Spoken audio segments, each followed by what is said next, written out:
So Kafka 4.0 is released recently. So I was wondering why create a new video. It's just the usual release. So every software that they're maintaining, it's being Spring Boot, Kafka or anything, they do the release of the new versions, right? But sometimes there is a fundamental shift. There is an architectural change that is being introduced and that needs a deep dive, just so that we are aware that this is happening and why it is happening, more importantly. So Apache Kafka and Zookeeper. So let me ask you a question. Can Apache Kafka work without Zookeeper? So if we go back some time back, like in past, the answer was straightforward. You cannot imagine Kafka without Zookeeper. But now come to this time, with this release Kafka 4.0, Zookeeper is removed entirely from this architecture. So now going forward, the answer is yes, Kafka can work without Zookeeper. So this change is not like one shot, like this version is released and Zookeeper is no longer there. The work has been there from last couple of releases. If I recall, from 3.x it was there, 3.5 or something release, where there was an option you can work without Zookeeper with the Kafka. And what is that alternate? That alternate is this that you were seeing, Kraft. Zookeeper not, but Raft mode. That is where we are going to dig deeper. So what other thing is coming in with this Kafka 4.0 release? I'll try to explain my understanding, basically what so far I have understood and why it is important to move and why it is important to upgrade, what that new feature is coming in. So with this Apache Kafka 4.0, one of the fundamental changes that, what is that new thing? That is Zookeeper is being removed entirely from that. What other feature is coming in? Like there is a consumer rebalance protocol that is coming into picture. So if you are using Kafka and you are aware if there are brokers and there are topics, there are partitions there, right? So if let's say you have a topic and there is a consumer, there are two consumers there, okay, and there is a third consumer coming into picture, or existing consumer is crashed or it is going away, what happens? There is a rebalance happens. So let me explain this with the diagram. So let's start with Kafka topic, because this rebalancing protocol that's there, it is fundamental to this one. And I will say that this topic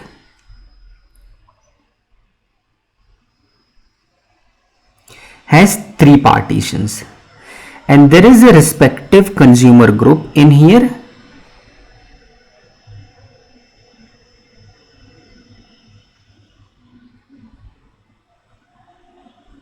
Okay, this consumer group in here. So let's say there is three instances of the there are three instances of the consumer in this consumer group. So how the assignment of the partition happens, we all know this one to one, right? So one partition is assigned to the one consumer in here. So let's say there is this case where what is happening, this consumer going away. So what happens, this partition needs to go to, it needs to go to this consumer or it needs to go to this consumer. How this happens? So this is what is called is the rebalancing. This is what is called as rebalance. So when this is going away, what happens? The rebalancing process, what it does, it stops the process entirely.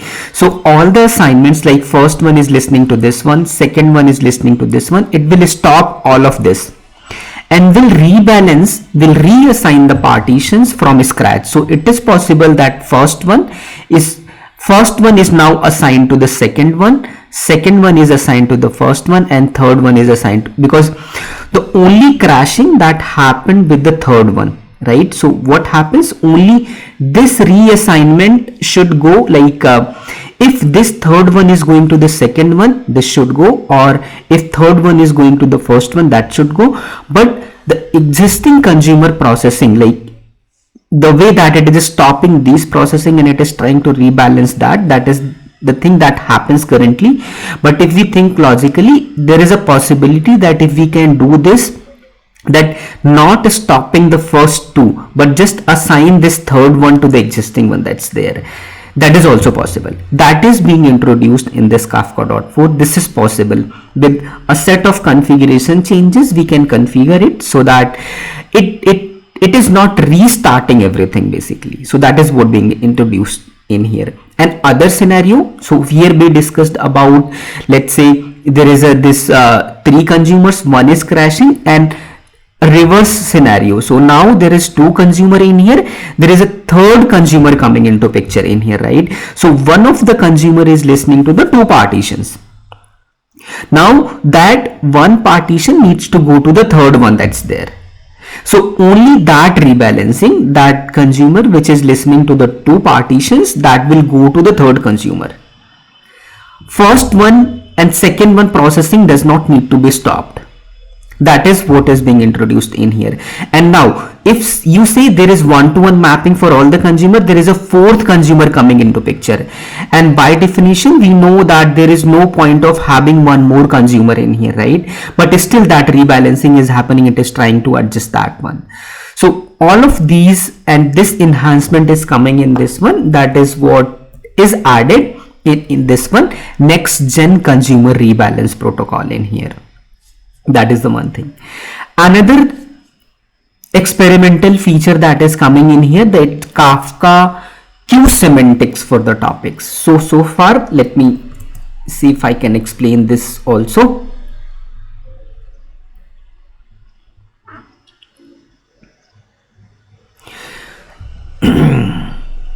So again here the concept are its same. Let's say this topic is there, and there are three partitions in here, and again I will say there is a Kafka consumer and there are three consumers in here. So these are the consumer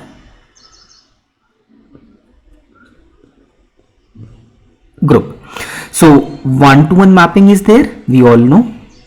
So if there is a fourth consumer coming into picture in here, there is no space for this consumer in this setup now, because only three partitions are there, so it can engage maximum three consumers in there. So that is what we say, that parallelism that's there, right? Only parallelism is dependent on the number of partitions that we have in the Kafka topic, and there is a reason for this one, right? So we say that what is the ordering guarantee that we have in the Kafka topic. So the answer for this one, that the messages in a single partition are processed in order. Why they are processed in order? That is the reason, because there is always one-to-one mapping. This is not that from one partition there will be multiple consumers in here. And also we face this problem. There are certain use cases and scenario that there is no need of ordering. We just need that whatever messages in that partition are there, they need to be processed as soon as possible, and at speed also, right? And how is that possible? If we can put multiple worker, multiple consumer, we can associate with the single partition, only then it is possible. Before Kafka 4.0, this was not possible, but this is coming as an experimental feature. Keep this in mind. This is an experimental feature now, not the permanent one. Maybe in future releases it is coming as a permanent feature, but at the moment it is experimental. So this setup is possible now. We can associate multiple consumers with a single partition with a certain config change. How to do that exactly in demo? not scope of this video, but this is possible. Just the point to note that this is possible now. So one consumer that is coming into picture in here, so it can listen, like two consumers can listen to the same partition even if that one-to-one setup is there. So if there is one more consumer coming in, one more consumer is coming in, they can be associated with the second, third, fourth. That is what we say that queue semantics is there. The next feature that we are seeing, that is the queue semantics of this one that is coming in. So yeah, and other one is the usual performance and resiliency improvements are coming into picture in here. So this is the Medium article, whatever I just explained, that what is so. And when I think one important point I missed to add, when Zookeeper is going away, what is that is coming into picture? So that is the Kafka Raft mode is coming into picture. So whatever Zookeeper was doing, basically the leader election, broker management, all the metadata management and all that things, that is going to be maintained by the Kafka cluster itself. Whatever the brokers are there, there are mechanism inbuilt there now. So that is going to be maintained internally. Okay, so I have explained these things in here. So brokers maintain metadata internally. Distributed Raft based controller quorum is there, eliminates the need of the external Zookeeper cluster.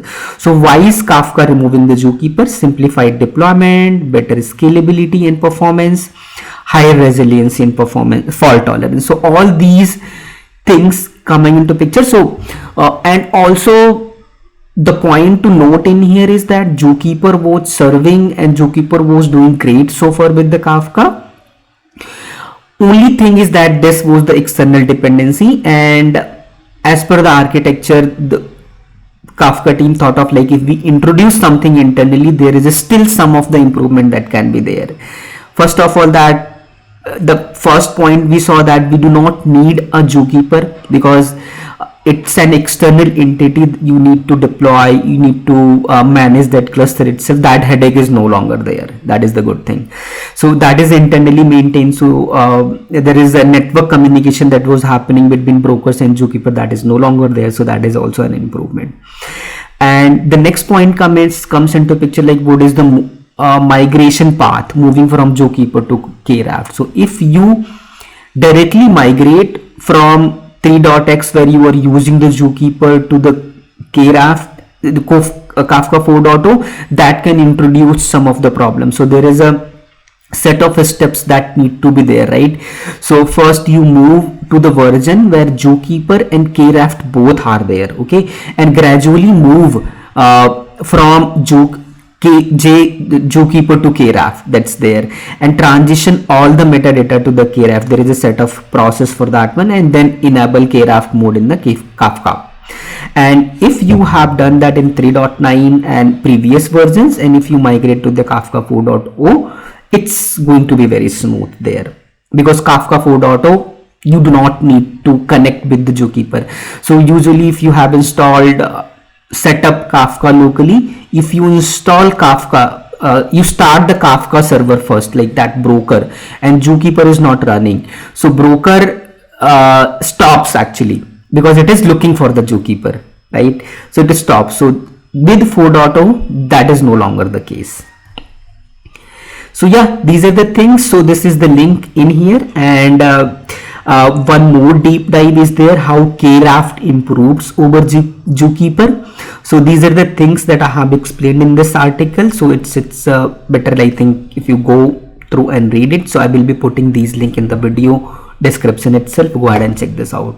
So yeah, that's all about this video. I'll be making more videos like this one, and possibly the demo around the queue semantics and that rebalancing protocol, how to do that one. If you have any question, any doubt, anything, please do comment in the comment section. We'll be happy to collaborate. So yeah, I'll see you in the next one. Till then, take care. Bye bye.